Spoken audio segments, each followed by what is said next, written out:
लंबे अंतराल के बाद हमारा अगला वीडियो प्रस्तुत है। महाविद्यालय में नेक मूल्यांकन की प्रक्रिया चल रही थी और उसमें हमें अपेक्षित सफलता प्राप्त हुई। इस हेतु आप सभी को बहुत बहुत धन्यवाद, आप लोगों के प्रति आभार, क्योंकि आप सभी का भी श्रोता के रूप में योगदान रहा था। आज हम बात करेंगे लॉर्ड सेलिसबरी की विदेश नीति के ऊपर। प्रधानमंत्री रहे थे ब्रिटेन में 3 बार। इनके काल में विदेश नीति दृढ़तापूर्वक अपनाने का प्रयास हुआ। लॉर्ड सेलिसबरी की विदेश नीति तटस्थता के साथ चली थी की प्रस्तावना देखेंगे, किस प्रकार से इन्होंने प्रारंभ किया। आयरलैंड की समस्या, यूरोपीय गुटबंदी के बीच यथासंभव तटस्थता की नीति इन्होंने किस प्रकार अपनाई। आर्मीनिया का प्रकरण आया, क्रीट, ब्रिटिश गायना की समस्या उत्पन्न हुई, मिस्र सूडान प्रकरण उपस्थित हुआ, फ्रांस के साथ संबंध तनावपूर्ण हुए, फिसोदा की घटना किस प्रकार हुई, अफ्रीका में बोअर युद्ध, ट्रांसवाल के क्षेत्र में संघर्ष हुआ था, भारत चीन में समस्या उत्पन्न हुई, उससे किस प्रकार से सेलिसबरी की नीति कारगर सिद्ध हुई, जापान के साथ इस काल में संधि हुई तथा कुमासी पर ब्रिटेन के द्वारा अधिकार किया गया। इन सभी बातों पर विस्तारपूर्वक हम चर्चा करेंगे लॉर्ड सेलिसबरी की विदेश नीति के अंतर्गत और यथासंभव का विश्लेषण भी प्रस्तुत करेंगे। तो आइए देखते हैं लॉर्ड सेलिसबरी की विदेश नीति। प्रस्तावना में देख लेते हैं। मार्क्विस ऑफ सेलिसबरी, इनका जन्म 1830 ईस्वी में हुआ था। 24 वर्ष की अवस्था में स्टैनफोर्ड के निर्वाचन क्षेत्र में कॉमन सभा के सदस्य बने, निर्वाचित हुए। ये अनुदार दल के सदस्य थे।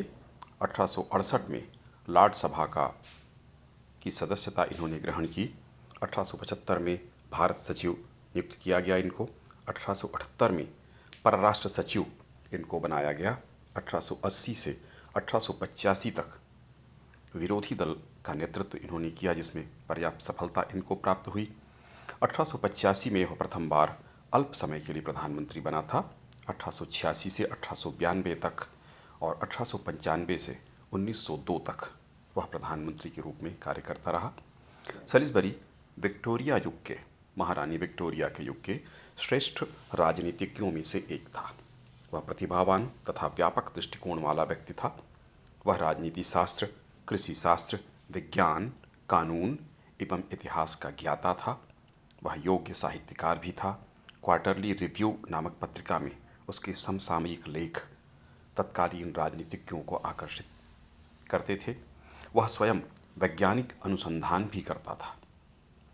इस हेतु वह स्वतंत्र प्रयोगशाला का प्रयोग करता था, जो उसके स्वयं का था। निर्भीक एवं स्पष्टवादी व्यक्ति था।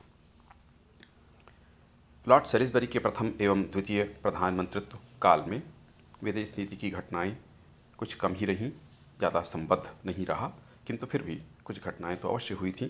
सेलिसबरी का प्रथम काल सीमित समय के लिए रहा। द्वितीय काल में उसे प्रबल बहुमत प्राप्त हुआ। कुछ उदार सदस्यों का समर्थन भी इसे प्राप्त था। इसका मंत्रिमंडल यूनियनिस्ट मंत्रिमंडल के नाम से प्रसिद्ध हुआ। इस काल में आयरलैंड की समस्या के निदान में महत्वपूर्ण प्रगति हुई। यद्यपि आयरलैंड की समस्या ब्रिटेन की गृह नीति के अंतर्गत मानी जाती है, किंतु क्योंकि आयरलैंड एक पृथक देश के रूप में वर्तमान में है, इस कारण उस पर हम दृष्टिपात करेंगे। आयरिश समस्या पर हम दृष्टिपात करेंगे। इस काल में आयरलैंड की समस्या जटिल हो गई थी। आयरलैंड के किसान जमींदारों द्वारा बेदखल किए जाने से काफ़ी रुष्ट थे और विरोध प्रदर्शन कर रहे थे। इनके मंत्रिमंडल के द्वारा दमन एवं सुधार की नीति का पालन किया गया। अराजकता फैलाने वाले तत्वों की गिरफ्तारी हुई, उन्हें कठोर दंड दिया गया, जिससे विद्रोह की प्रवृत्ति नियंत्रित हुई। उसके द्वारा शांति स्थापना हेतु रचनात्मक कार्य भी किए गए। भूमि सुधार संबंधी कानून पारित किया गया, जिससे कृषि में उन्नति हुई, सड़क तथा रेल का विकास हुआ। इस तरह आयरलैंड की समस्या शांत होती हुई इस काल में प्रतीत हुई। सेलिसबरी जब तृतीय मंत्रिमंडल का गठन करता है और उसके बाद उसकी विदेश नीति अति सक्रिय हमें दिखाई देती है। बहुत सारी घटनाएं होती हैं जिस पर विस्तार पूर्वक हम चर्चा करेंगे। 1895 में वह पुनः प्रधानमंत्री बना तथा 1902 तक सत्ता में कायम रहा। इस काल में उसकी विदेश नीति इस प्रकार थी। उसने उपनिवेशों को महत्व दिया। इस काल में औपनिवेशिक एवं विदेश नीति के मामलों के लिए काल महत्वपूर्ण है। अमेरिकी स्वाधीनता संग्राम के पश्चात उपनिवेशों की उपयोगिता पर प्रश्न चिन्ह लगाए जा रहे थे। 1870 के पश्चात स्थितियों में परिवर्तन हुआ तथा उपनिवेशों के लाभ पुनः प्रतीत होने लगे। कुछ उपनिवेश साम्राज्य के भीतर रहने के इच्छुक थे। मातृभूमि और उपनिवेशों के बीच घनिष्ठ संबंधों की वकालत की जाने लगी। 1887 में एक साम्राज्यवादी सभा का आयोजन भी किया गया। इसमें उन सभी उपनिवेशों के प्रतिनिधियों को आमंत्रित किया गया जिन्हें शासन में स्वायत्तता प्राप्त थी। इसके पश्चात नियमित रूप से इस प्रकार की सभाओं का आयोजन किया जाने लगा। अब तक जिन देशों में उपनिवेशों के प्रति कोई रुचि नहीं थी, उनमें भी अब रुचि जागृत हो गई। उपनिवेशों के लिए एशिया और अफ्रीका को ही उपयुक्त माना गया। इस कारण अफ्रीका में लूट प्रारंभ हो गई। आप सभी को ज्ञात है कि अफ्रीका का विभाजन भी किया गया यूरोपीय शक्तियों के द्वारा। इस पर भी आगे हम चर्चा करेंगे और एक पृष्ठभूमि के रूप में ये जो जानकारी है वो कार्य करेगी। तो इस तरह से उपनिवेशों के प्रति अमेरिका के छिन जाने के बाद आप सभी को ज्ञात है 1775 में अमेरिका में स्वाधीनता संग्राम छिड़ गया था और अमेरिकी उसमें सफल हुए थे। ब्रिटेन के हाथ से एक बहुत बड़ा साम्राज्य का हिस्सा अमेरिका निकल गया था। जो संयुक्त राज्य अमेरिका के नाम से अब जाना जाता है, वह पहले ब्रिटेन के अधीन था। तो इस कारण से साम्राज्यवाद की ओर से अरुचि पैदा हुई थी, उपनिवेशों के प्रति अरुचि पैदा हुई थी। इस काल में पुनः उसमें रुचि प्रारंभ हुई, ये आपको स्पष्ट करना चाहते हैं। इसके साथ यूरोप में गुटबंदी प्रारंभ हो गई। दो गुटों में यूरोप बट गया। ब्रिटेन अकेला पड़ता रहा। इस कारण से मित्र की खोज अंततः शुरू करनी पड़ी। जबकि चैम्बरलिन तो खैर एग्रेसिव विदेश नीति का समर्थक था, किंतु सैलिसबरी तटस्थता की नीति का समर्थक था। तो यह तटस्थता चाहता था, ज़्यादा हस्तक्षेप पसंद नहीं करता था, किंतु फिर भी इसको हस्तक्षेप करना पड़ा। तो यूरोप में गुटबंदी किस प्रकार हुई? यूरोप बिस्मार्क की कूटनीति की तूती बोलती रही थी। इस काल में बड़ा कूटनीतिज्ञ था बिस्मार्क, जर्मनी का। उसने जर्मनी का एकीकरण किया था और एकीकरण करने के बाद इस तरह से बिसात उसने बिछाई थी कूटनीति की। और उसकी कूटनीति का केंद्र रहा था मुख्य रूप से फ्रांस, क्योंकि फ्रांस से उसने बहुत कुछ छीना था, बुरी तरह से पराजित किया था। इस कारण से उसकी विदेश नीति का केंद्र रहा था कि फ्रांस अकेला बना रहे, उसको कोई मित्र ना मिले। तो अकेले रखने की नीति का अनुसरण उसने किया था। किंतु फ्रांस धीरे धीरे रूस की ओर झुकता गया और जैसे ही बिस्मार्क का पतन होता है, रूस के साथ उसने मित्रता कर ली। बिस्मार्क की कूटनीति के कारण ऐसा नहीं हो पाया था। दूसरी ओर जर्मनी, ऑस्ट्रिया एवं इटली का एक गुट बना हुआ था। इस समय ब्रिटेन के राजनीतिज्ञ अपने को अकेला महसूस कर रहे थे। इन परिस्थितियों में सैलिसबरी के काल में 1890 में जर्मनी के साथ एक संधि हुई। अफ्रीका में दोनों देशों ने सीमांत झगड़ों का परस्पर निपटान किया। जर्मनी ने जंजीबार पर इंग्लैंड का अधिकार स्वीकार कर लिया, वहीं इंग्लैंड ने हेलिगोलैंड पर जर्मनी का अधिकार स्वीकार कर लिया। इस तरह से इंग्लैंड जर्मनी के इनके काल में अधिक करीब गया। आर्मीनिया के प्रति तटस्थता की नीति का इसने अनुसरण किया। इस समय आर्मीनिया की स्थिति गंभीर थी।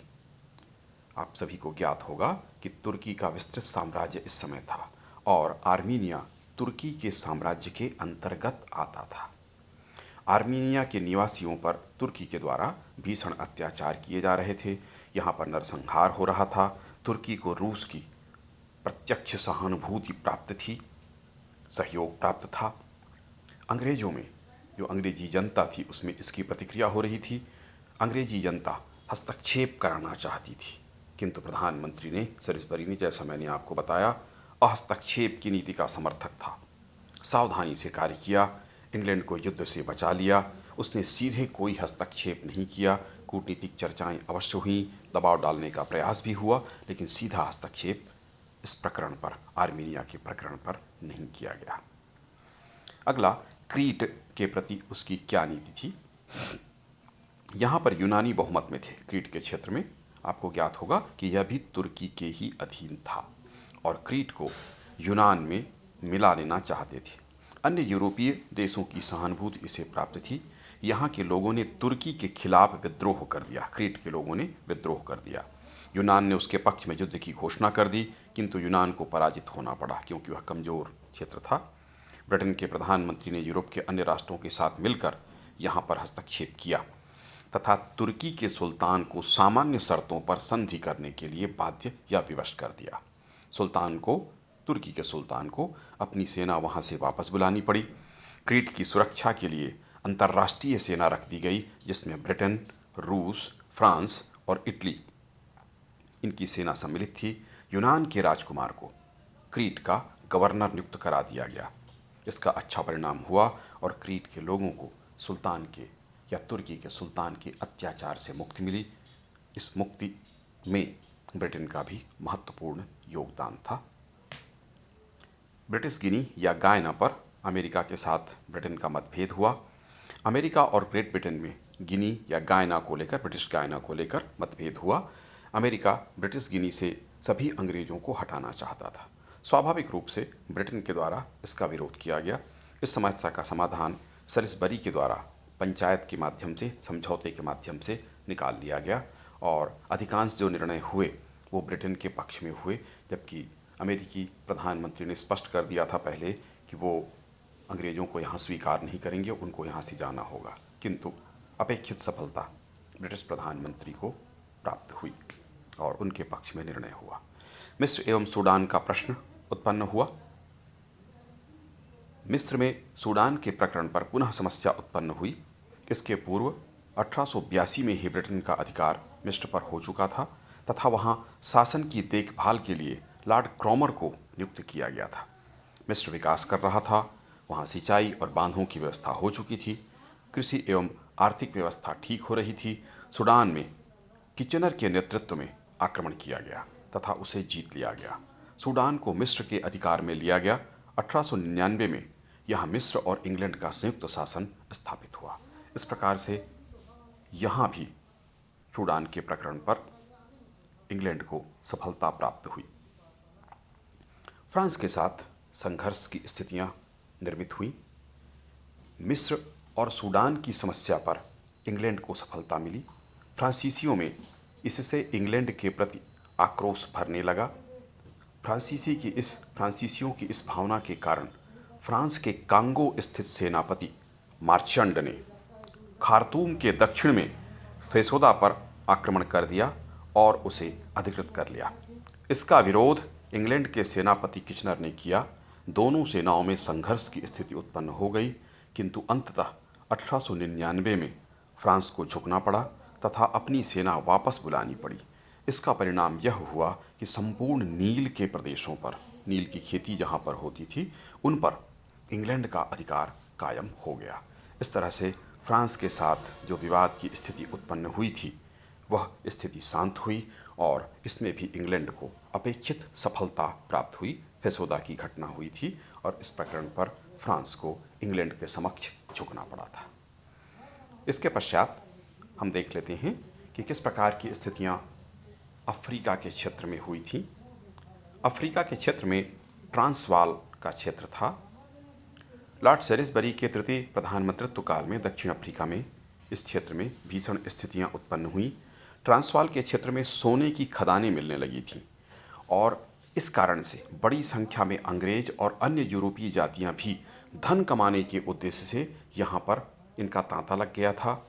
यहाँ के जो मूल निवासी थे, जो बोअर कहलाते थे, वे बड़े भयभीत हुए, आतंकित होने लगे। उन्होंने अंग्रेजों का विरोध करना शुरू कर दिया। अंततः युद्ध की स्थिति उत्पन्न हुई। बोअरों को यह दृढ़ विश्वास हो गया था कि अंग्रेज उनके विरोधी हैं। वह अंग्रेजों को अफ्रीका से बाहर निकालने का प्रयास करने लगे। ट्रांसवाल और ऑरेंज फ्री स्टेट दोनों ने संगठित होकर अंग्रेजों का विरोध किया। अंग्रेजों और बोअरों के मध्य 1899 में भीषण युद्ध प्रारंभ हुआ। प्रारंभ में अंग्रेज लगातार पराजित होते रहे, किंतु अंततः उन्हें विजयश्री की प्राप्ति हुई। दोनों क्षेत्रों पर अंग्रेजों का अधिकार कायम हुआ। 1902 में इस युद्ध की समाप्ति हुई। ट्रांसवाल क्षेत्र का शासक क्रूगर यह क्षेत्र छोड़कर पुर्तगाली क्षेत्र में चला गया और इस प्रकार से दक्षिण अफ्रीका में बोअरों के द्वारा जो समस्या उत्पन्न हुई थी, इंग्लैंड को प्रबल विरोध का सामना करना पड़ा था। वहाँ के मूल निवासियों ने अंग्रेजों का विरोध किया था, किंतु अंततः इंग्लैंड या प्रधानमंत्री सेलिसबरी अपनी नीति में यहाँ पर सफल हुए। ऑस्ट्रेलिया के प्रति उनकी क्या नीति थी? ऑस्ट्रेलिया के उपनिवेशों में जागृति की भावना फैल गई थी। ये आपको ज्ञात होगा कि ऑस्ट्रेलिया में भी इंग्लैंड का अधिकार था। वहाँ के सभी उपनिवेश संगठित होकर एक संघीय शासन की स्थापना करना चाहते थे।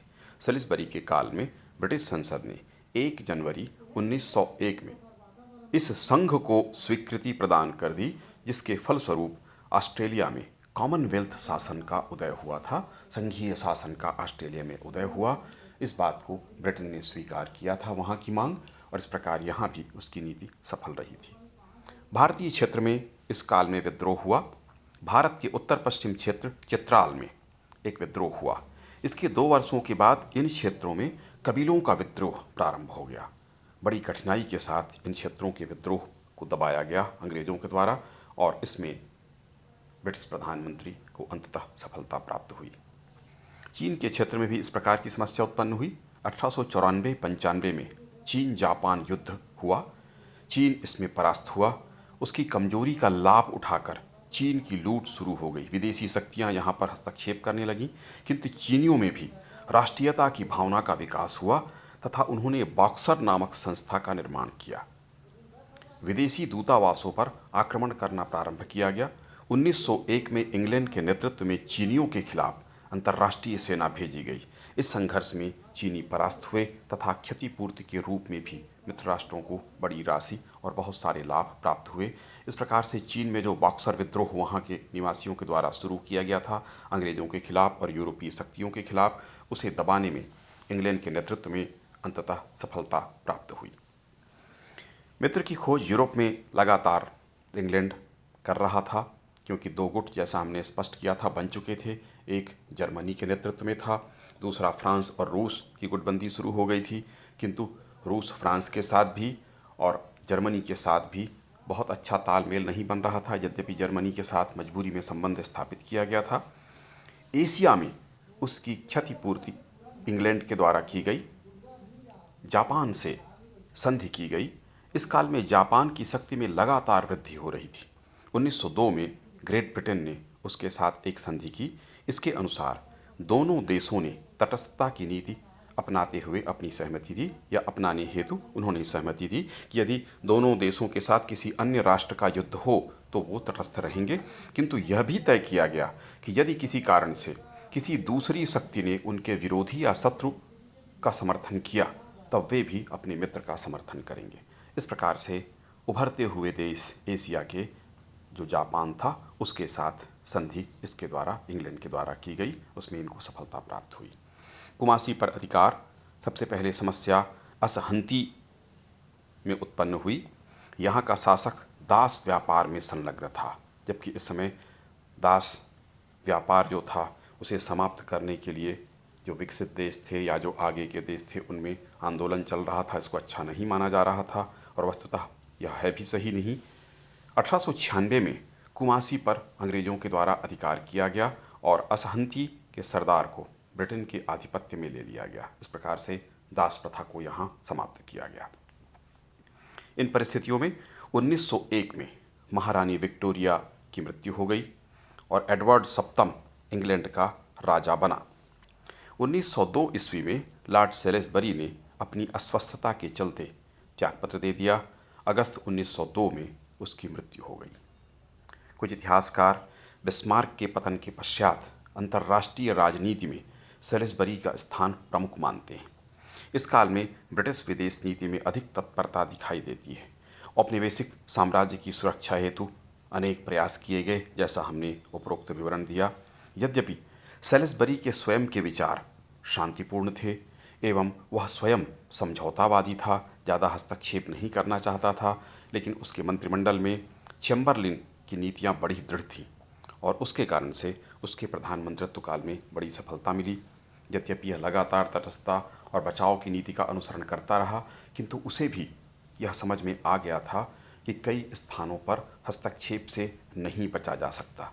इस कारण से हमने देखा कि उसके काल में युद्ध भी लड़े गए, एशिया के क्षेत्र में हों, चीन के क्षेत्र में हो, दक्षिण अफ्रीका का क्षेत्र हो और फ्रांस के साथ टकराव की स्थितियाँ हुई, तब भी एग्रेसिव नीति, अग्रगामी नीति का अनुसरण किया गया।